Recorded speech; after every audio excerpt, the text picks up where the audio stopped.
A New Jersey EMS service has introduced the first Tesla Cybertruck for emergency response vehicle. The Cybertruck is the perfect vehicle for the emergency response, especially when every second counts. They need to ensure a fast response time. Since its onset in 2022, Hatsulas Nefashis Emergency Medical Services has been proud to serve the entire South Jersey community.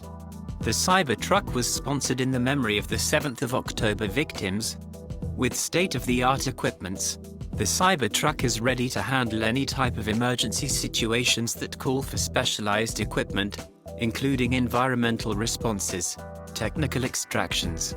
An ambulance, police cruiser, or fire truck may not routinely carry some of the more expensive equipment. Hatsulas Nefashis Emergency Medical Services is a non-profit organization that has been proudly serving the South Jersey community since 2022.